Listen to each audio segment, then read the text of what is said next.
Did you know if we could localize datetime format using JavaScript? We could do that with Internationalization API. All modern browsers have supported the API. Let's dive in. First, you need to create formatter like this using intl.datetime format functions. The first parameter is local string. Let's use English US for now. And the second param is an option. You could put date and time style in it. Let's try to format the current datetime using the format function.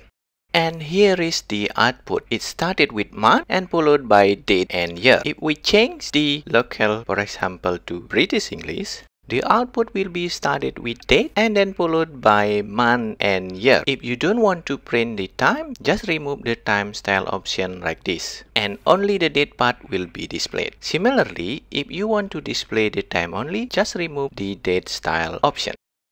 And only the time part will be displayed. One reason you want to format your date in browser is because your server could be in different time zone with your user. That is 1 minute. See you on the next video.